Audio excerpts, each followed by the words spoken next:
don't shy away from the big three. That would be your bench press, your squat, and your deadlift. Of course, standard body weight exercises like push-ups and pull-ups and air squats and burpees and all that stuff. You should be able to do those and incorporate those into your training. Don't shortchange those things. Body weight exercise, when mixed with external resistance training, has just massive benefit, and it's good to just mix it up. We believe that you are strong by design, and you were made in God's image to have a strong body, mind, and spirit. You're listening to the #1 strength and health authority podcast in the world. So let's get ready to unlock your potential and transform your life in today's episode. Welcome, ladies and gentlemen, to another episode here on the Strong by Design podcast. Hosting today, Coach Chris Wilson. We are super excited to have you as a listener on today's episode, and hope that you've been enjoying the Strong by Design podcast. If you're a new listener today, you have a lot of episodes behind you here to go back and listen to, hundreds of episodes. If you are a recurring listener, we're grateful for you as a listener. We hope that you're finding our show helpful in your life on some level, whether it's in body, mind, or spirit. Of course, we tackle all kinds of topics here on the podcast. We don't shy away from really any conversation or discussion. And today's is a little bit more targeted to the fitness and health of men. Obviously, the title gives that one away. So I'm not I'm not saying anything that you didn't click on, or click for. So I'm just going to have some fun here, running through what I feel are some of the pillars when it comes to men's health, certainly men over 40, and kind of my mindset, right? How I go about my health, maybe some of my failings and some of my focuses and some of my thoughts and feelings on these things. And we're going to kind of just run through almost like a checklist, if you will, or the 411. Now, as you know, if you're older, like me, I'm almost 50, and 411 was always the information line that you would call. So not 911, not an emergency, the 411. If you needed information to find, a phone number or some type of maybe local business for something, you would type in 411, and you would get the information that you needed fast. Well, again, today I'm giving you the 411 on men's strength and men's health.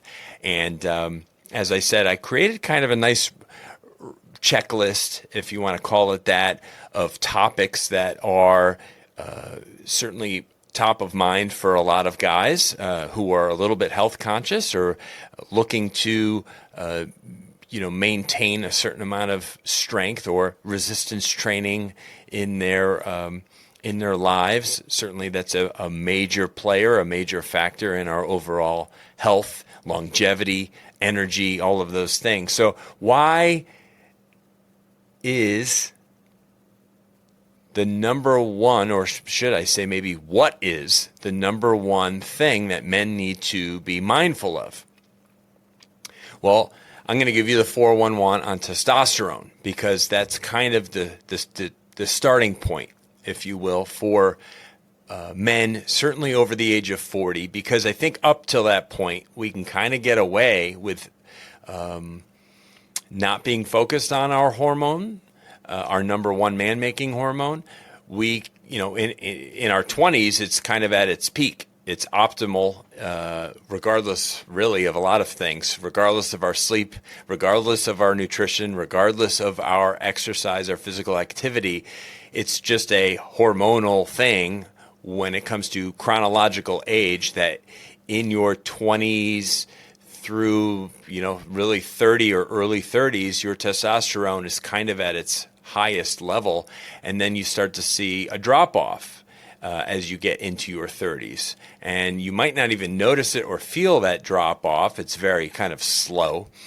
But by the time you get into your 40s, if it's something that you're disregarding or not paying any attention to, you're going to start to feel it. You're going to feel it in real time in your day, and how you wake up, and the energy you have throughout your day, and your ability to build or maintain muscle, in your ability to lose fat, and your moods, and all of these things. It's your focus, your mental clarity, all these things, as is estrogen with women. And those two things obviously are part of our lives as men and as women. Men and women both have testosterone and estrogen at far different levels, right? It's kind of flipped. And it's when those hormones are in disarray or a little bit out of whack is when we feel out of whack ourselves.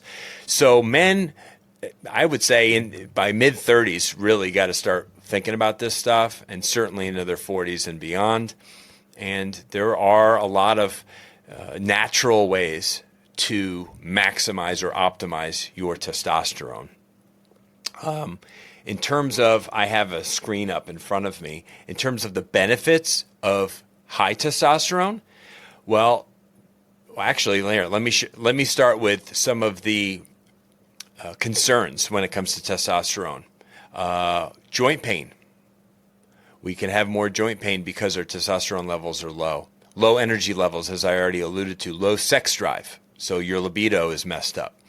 Easier to store fat when your testosterone is low or not in check, not optimized. Harder to gain muscle, as I already said. Heart disease. So your risk of heart disease increases because your testosterone is out of whack. Depressed or depression is a factor. We don't quite feel ourselves. Stress, anxiety, depression, certainly attributed to testosterone levels not being optimal or in a healthy range for men. Less confidence in all areas of life. That's not a good thing. So it's, again, plays into that mental state. Increased risk of Alzheimer's disease. So there's a lot of things right there that I just named that are clear indicators of potential hormonal issues. Number one being your testosterone level as a man. So the benefits of having high testosterone: more confidence, sharper memory, positive outlook, a healthier heart, easier to burn fat.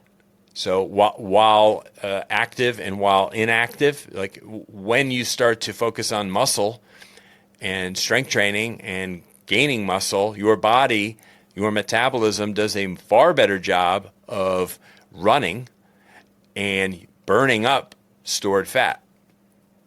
Improved sex drive, faster muscle gain, and optimal circulation. You look and feel younger, your energy levels are higher throughout the day. And one thing I didn't say, you will sleep better.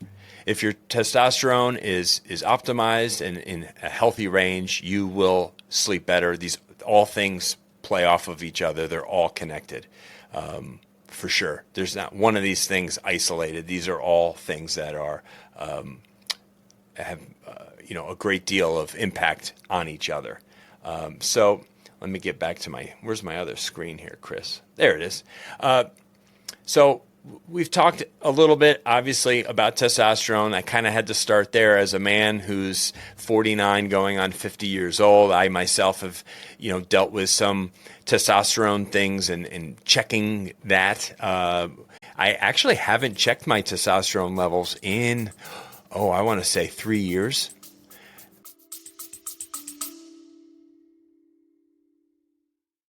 Are your shoulders holding you back? Maybe it's that dull ache every morning, the stiffness when you reach overhead, or the pain that makes you avoid the gym, golf course, or even picking up your grandkids. For so many men and women over 40, shoulder pain has become the new normal. But here's the truth. Pain meds, injections, or even surgery don't solve the root problem. They just cover it up. The real solution? Movement. The right kind of movement. I'm talking about natural, circular patterns your shoulders were designed to do. The same motions ancient warriors used to build strength, mobility, and resilience. Coach Zach, our Indian Club expert, has taken these powerful, time-tested techniques and built the Ageless Shoulders program, a step-by-step system designed to restore mobility, improve circulation, and help you finally move without pain.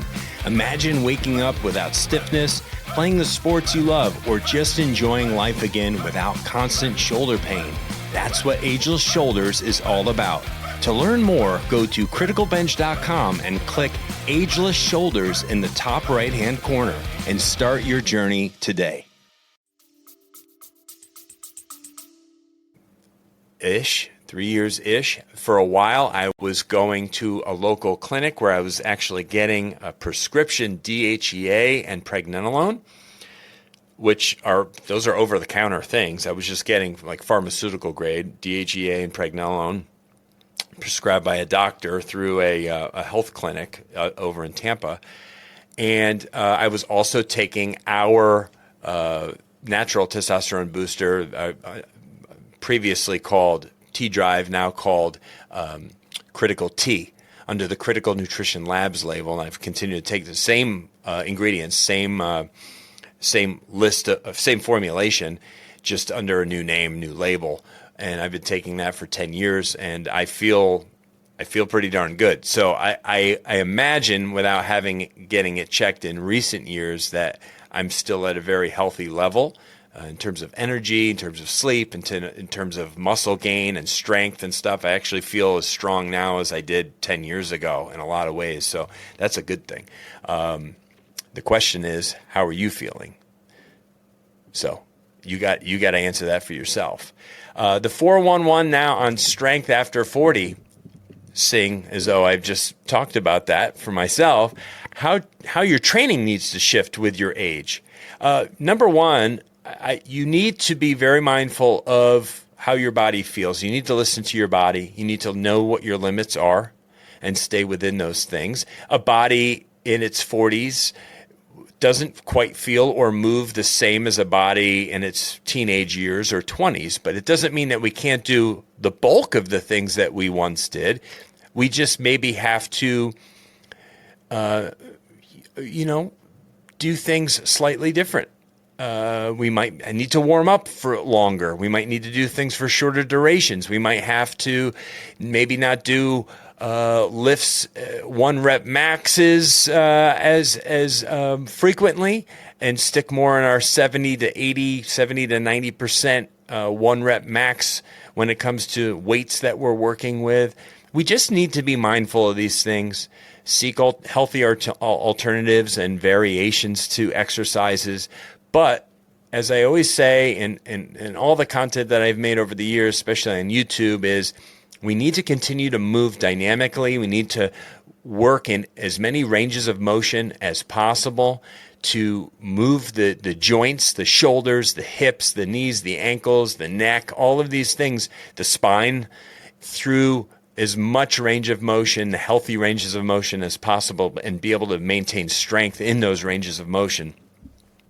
And doing explosive exercises, you should not shy away from. You can still do those safely, as long, again, as you're warmed up and you're working with loads that make sense and your technique is sound. I'm definitely a bit of a technique, I don't say snob, but I like good technique on exercises. So I hold myself in check as I would with anybody else that I was training with or coaching in any way. Best lifts, what I wrote here, best lifts and rep ranges for longevity. So I wrote, the big three. Don't shy away from the big three. That would be your bench press, your squat, and your deadlift. Of course, standard body weight exercises like push-ups and pull-ups and air squats and burpees and all that stuff. You should be able to do those and incorporate those into your training. Don't run from those things. Don't shortchange those things.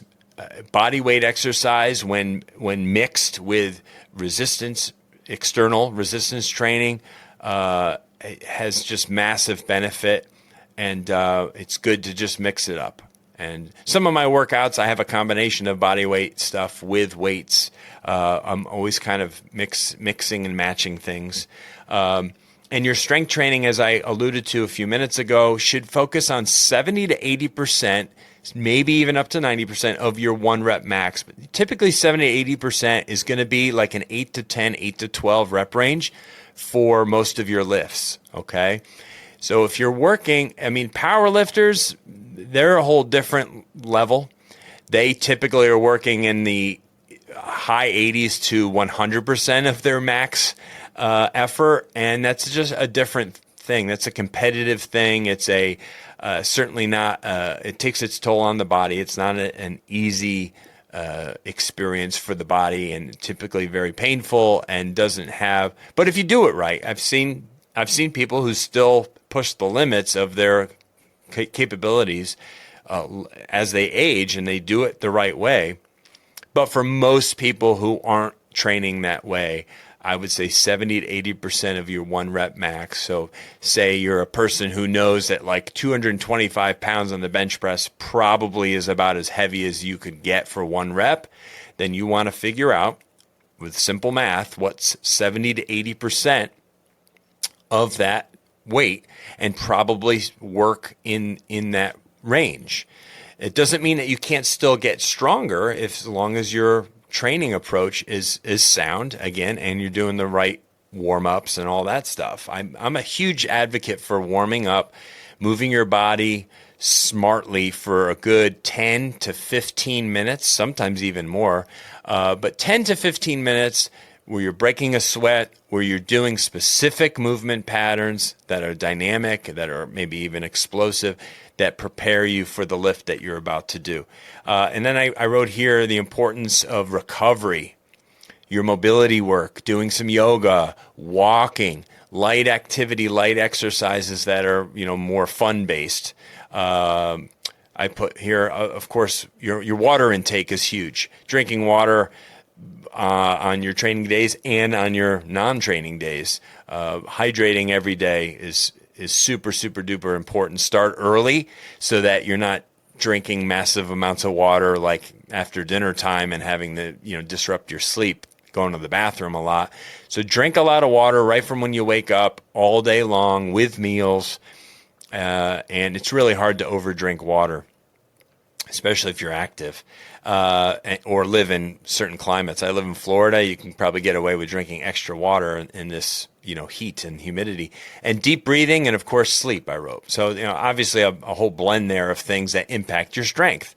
But you have to take care of your body while you're training it, but also when you're not training it. And sleep is a huge part of that. Huge part. Obviously, we've done episodes talking about sleep and its impact on you. If you're trying to impact your testosterone in a positive way, you could start with just getting more sleep, getting to bed at a better time. And I'm talking to myself here because I have a tendency to stay up too late on occasion, but I think I make up for it. But I am a sound sleeper. I feel like even if I'm just getting 6 hours of sleep, it is a good 6 hours, and I wake up and I feel pretty good. So, we're all in a kind of different needs. We really do. And sometimes 7 for me, I feel is like my sweet spot right now. If I get 7, I feel really, really good. I don't feel like I'm shortchanging myself at all. What's the 411 on mobility and injury prevention, Chris? Well, I'm glad you asked. Well, I wrote here why flexibility and mobility are underrated for men and the importance of and value of rolling around on the mat, doing yoga, crawling, stuff like that. So this gets kind of into that. What are those movement patterns that you're doing maybe right before you work out, or you could use as a warm-up? I think of things like rocking and rolling on a mat. I think of crawling exercises. I think of rotation or twisting movements. I think of things that open up your hips or rotate, twist your spine. I do a lot of these things. I do them sometimes just on their own if I don't have a lot of time and I just want to get in some kind of movement. I will just roll around. We have big blue mats out there. They're kind of like MMA mats, all pushed together in the compound. You've probably, if you watch us on YouTube, you've no doubt seen those. Sometimes I'm just moving around on those. I'll be on all fours. I'll be on my back. I'll be on my side. I'll be kind of just trying to open up and loosen my hips. I sit a lot. I sit at a computer during my work. I sit when I'm in the car. I sit when I'm at home. Sit. We talk about it all the time. It's one of the, kind of those underlying like killers. It's one of those silent killers, one of those things that we're doing to ourselves without realizing we're long-term damage of it, sitting repeatedly all day, every day. And so we got to undo the damage with movement. And so healthy movements that increase our joint mobility, increase our flexibility, right? Mobility is more joint-based, I would say, or joint going through its range of motion, whereas flexibility is more muscular, right? The muscle going through its full range of motion. And those two things obviously are connected and work together, but focus on both of those things. And yoga, we do here weekly, is a huge benefit. I do yoga just because it helps with the breathing, it helps with the range of motion, and I think it's very healing, especially for a lifelong lifter. I've been lifting weights since I was in my early teens, and I'm almost 50. So my body has a lot of years of weight training behind it, and I think yoga really, really helps. Been doing it for years. I wrote here also simple daily movements that protect your joints. What are some simple things you can do? It's just standing up from your chair and rotating a little bit, reaching up in the air. My TED Talk, I did a little demonstration when I did a TED Talk earlier this year in 2025, talking about just a few simple movements, how it instantly changes your cognitive function and the way you feel. It's like a mood shift just to stand up and move for 16 seconds. Well, the same thing can be for your joints and for your body. It just wakes things up. It circulates things. That's why going out for a walk, even if it's just for 10 or 15 minutes outside in the middle of your day, maybe after you eat lunch, it is so life-giving and so helpful and beneficial. We do it here all the time. I walk every morning with my dogs for about 20, 25 minutes, and I love that. As much as it is a chore, I really do look forward to it, and I miss it if I don't do it, which is rare. It's almost an everyday thing. The dogs need exercise. I need the exercise. I get the fresh air. I get the sun. Well, it's great at middle of the day too. It's a great break from your work. It's a mental break. It helps circulate blood. It helps your digestion. It helps your mood. It helps your cognitive function. You could bring your phone with you and talk to somebody that you haven't talked to in a while. You could listen to a podcast. You could listen to some music that you love, right? Or just listen to nature while you're out walking. I don't bring technology with me in the morning when I walk my dogs. I like to hear the birds. I like to talk to my dogs. I like to just be connected a little bit with the outdoors, even if it's just through my neighborhood. But it's life-giving to me, and I'm grateful for it. And so I encourage you to do the same. And I just wrote here, staying in the game longer, not sidelined by aches and pains. Aches and pains hold people back. People are in pain when they move or when they don't move, right? Think about it. When your body gets older and you got some aches and you got some pains, you could be achy and in pain and not do anything about it, or you can be a little achy and in pain and do something about it. So be the person that moves. Be the person that says, you know what, this kind of ailment, I got to try and figure out a way to work around it. But I tell you what, when you move and you circulate blood is healing. Blood circulates and gets into different parts of the body, and it's healing. That's what it's doing. It's bringing all the material and the nutrients and the oxygen and all the things that your body needs in a better way. When you move, you circulate, your blood flow improves, and your healing capacity improves. And I just say, if you want to feel better longer, just move your body and never stop. Never stop moving your body. It's when we stop moving our body that we start losing the capacity for movement. And it's a very quick drop off. So don't stop. Move every single day. Move multiple times a day. And guess what? You'll continue to be able to move in life. And I'm talking to, obviously, kind of the older community at this point, because once we get into our maybe 50s, but certainly 60s, 60s and 70s, that's not for me. I'm too old for that, blah, blah, blah. Once we start telling ourselves that and stop moving the way we once did, we're going to lose that ability. So don't lose that ability. And that's what I tell myself all the time. Like, don't stop doing the things I love doing now. I want to do them for as long as I possibly can, even if I have to tailor them a little bit or do variations of them. I was just doing sprints the other night from pole to pole while my daughter was in softball practice. And I was sitting there and I knew the practice was going to be about another 15 minutes. And I said, I could just sit here and scroll on my phone for another 15 minutes. And I think I'd already worked out that day. Maybe I didn't. Maybe it was a day off. But I said, you know what I would really like to do right now? I'd like to move. Well, what's an effective way to move my body in a short amount of time? Well, I could just walk around the complex, or I could go over to that field where nobody's doing anything. It was an empty baseball field, and I could start at the one foul pole and do a sprint all the way to the other, along the fence, all the way to the other foul pole, and just rest for 20, 30 seconds and sprint back. And I did that 10 times. And I don't know what that distance is. I think it's roughly, I don't say 100 yards, but I think it's roughly about 100 yards, about the same, on a big ball field. It's about the same distance from end zone to end zone. And I did 10 of those with very short 20, 30-second breaks in between, and I felt awesome. I sweat, and I felt so good. And I just, you know what it is? I felt good that I did it. I just felt mentally better that I did it. Like, man, I had 10 minutes and I took advantage of it, and I didn't miss anything. They were not even quite done with the practice yet, and I'd already watched like an hour plus of the practice, so I took a few minutes for myself, and it really made a world of difference, and I encourage you to do the same for yourself. Okay, so what's the 411 on nutrition for vitality? I'm going to fly through some stuff here real quick, okay? So listen up or take notes. Number one, start with protein. Lead with protein. Your muscles require it.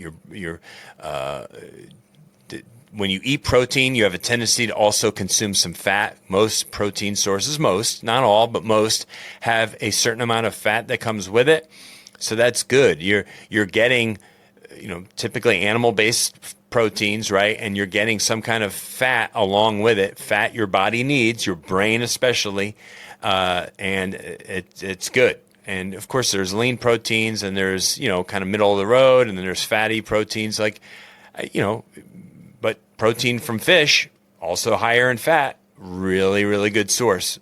So don't knock it if it's if it's man-made, or if it's deep fried, maybe it's it shouldn't be one of your go-tos. But there's a lot of options there when it comes to a lot of different white fish. Obviously, steak maybe once or twice a week. Chicken, a lot.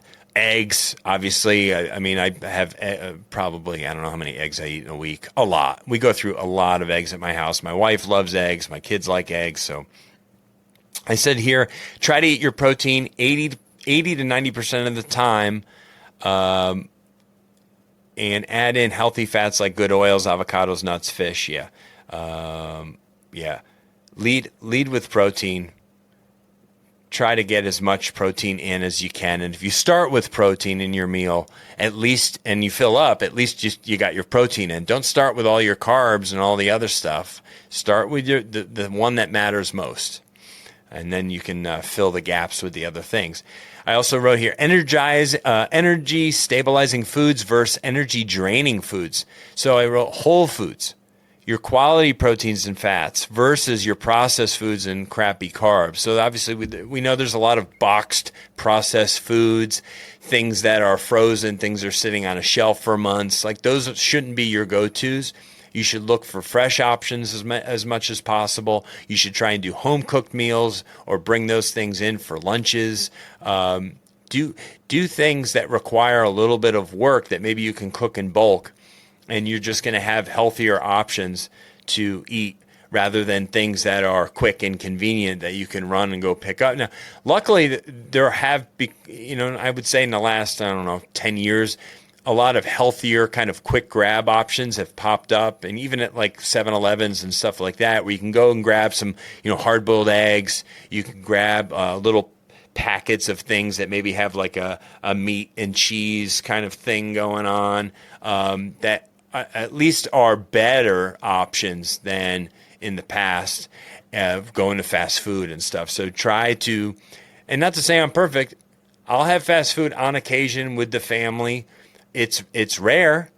It's rare, and it's more of a reward convenience thing on a tough night of sports or after school, whatever, and you just can't quite squeeze in a real meal at the house. But I would say 90 to 95% of the time, I'm eating foods that were made at my house or that I brought into work to eat here at the office. Supplements.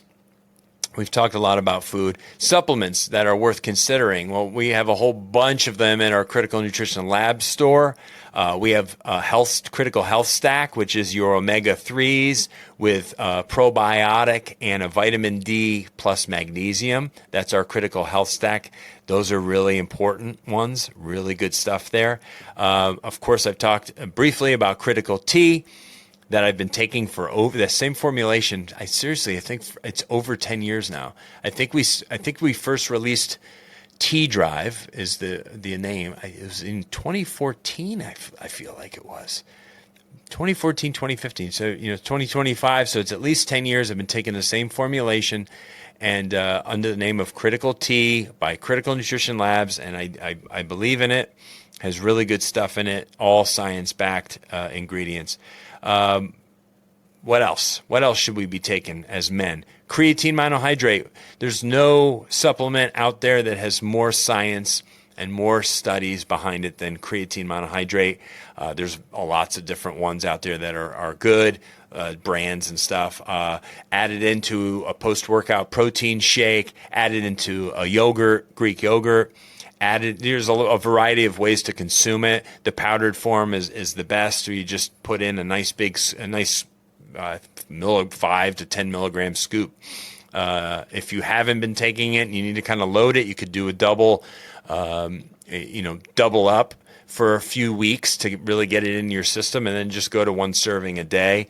Whey protein. Again, lots of good options out there. Try to consume most of your protein with whole foods, but it's a great gap filler to have a standby whey protein that you trust, that tastes good, that you can maybe have right after a workout or at any time in the day, that just kind of fills that gap. It's a supplement. It's supplemental protein. So try to have 80+% of your protein coming from real food, and then supplement the rest. What else? Boron is really good for your bones and muscles. A multivitamin, a good multivitamin that we're going to actually be adding to our Critical Nutrition Lab store real soon. And of course, zinc. Zinc is a really good thing. Maybe one day we'll add something like that to our store as well. Zinc is good pre-bedtime, along with magnesium. The two combined are really good for recovery, for sleep right before you go to bed. Lot of science behind those things as well. So vitamin D, really good for bone health and immune function. Magnesium, muscle function, sleep, and stress management. Your omega-3 fatty acids, we know this. I'm not telling you anything new with omega-3, right? Reduces inflammation and is great for heart health. Just about anybody I've ever dealt with in the medical field loves. I knew a cardiac guy, a heart surgeon, very well accomplished. He put his own label on omega-3s. He's a big believer in omega-3s and heart health. So load up on your omega-3 fatty acids. Zinc is really good for immune function, prostate health, and wound healing. So take your zinc. We got to get our own zinc out there one of these days. But to find zinc, there's a lot of good ones out there. Your multivitamin, make sure it's good in your B vitamins, as it should be, has calcium. These things are good for bone density, energy, brain function, blood cell formation, and ensuring adequate intake of your essential nutrients. Make sure that the multivitamin that you're taking has, good levels of these ingredients in them. Sometimes they try to kind of add or sneak things in or not tell you, like, know what you're taking and know that they're at effective dosages, if I could say it plainly. Don't take something just because it says the right thing, but then you look and you go, oh, it only has like 1 milligram of that, or whatever that, that's not quite a very good level based on some of the research I did. Do a little bit of light research for yourself, Creatine, as I said, muscle growth and muscle strength. You're going to feel it. You're going to see it in how it helps you in the gym for sure. And then you have some prostate supplements like saw palmetto, leucine. An amino acid, leucine is an amino acid that supports muscle protein synthesis. So those are just a couple of more maybe additional things that you could add in as a man for your prostate health. And of course, amino acids are the building blocks to our protein. So there's a lot of good amino acids out there. I could go on naming a few more things, but I wanted to give you kind of an overview of some things I feel are very beneficial to you and that you can find in our Critical Nutrition Labs store. Just go to criticalnutritionlabs.com and shop around. There's lots of great stuff there. So what's the 411 on mindset and discipline as we kind of come to the towards the end of where I'm what I'm exploring as a man, 49 years old, who wants you to be as well-rounded as possible. Well, your mind has to be right. Like Todd Durkin, right? Love that guy. He was on our podcast years ago. He's so great. He's like, get your mind right. He's right. The body moves the mind and the mind moves the body. The two things are so connected. And but when your mind's right and you're disciplined, everything just seems to fall into place physically. I wrote here, I said, fitness is the foundation oftentimes for confidence and for leadership, like how we see ourselves, how we feel, the energy required to be disciplined really starts, there's a mental fitness thing and a physical fitness thing, Those two things are intertwined, interconnected, and they play off each other certainly. But once we start moving in life, it's like a snowball at the top of a mountain. It's really hard to stop the momentum that you get from it. And those two things just become like synonymous with each other. And so your mental strength is getting flexed and getting worked, right? And your physical strength, same thing. And those two things just are great companions. And so it improves when you work on one, or the other. You're helping your energy, your confidence, as I alluded to earlier with the testosterone, your confidence, your cognitive impact. It's a great mood enhancer. You're feeling strong. You're feeling capable. All these things can come about from physical movement. It can really impact how our minds work, how we feel about ourselves. I wrote here how showing up in the gym translates to showing up in life. If we can be disciplined enough to make time for ourselves in the gym, if we can make time for all these other things that are really less important, like scrolling or some of the playing video games or whatever it is. Now, I'm not saying those things are bad. They're not bad. You can do them. But if you have plenty of time for those things, you got to find the time then for physical activity and showing up in the gym. And that could be your home gym. That could be a fitness center in your community, a hardcore gym, kind of if you're listening to this, you probably have a gym membership. There's a good chance if you listen to the Strong by Design podcast, you have a gym membership or you're training at home. And either one, I do both. I have a great, my wife and I turned our garage mostly into our own little fitness center. But I have a huge, awesome gym here too. So I have no excuse whatsoever. And if you're not finding the time, make the time. Get up a little earlier. Work out at night. I can't tell you how many times I've done like a late night workout. Everybody went to bed. It's after 9 o'clock. It's 10 o'clock. And I'm like, man, I didn't get my workout in today. I'm going to go into the gym in my garage and I'm going to work out for a little while because I got to get it in. I've done it many times. Mike Gillette, our friend, has talked about that many times, where it's just, it's the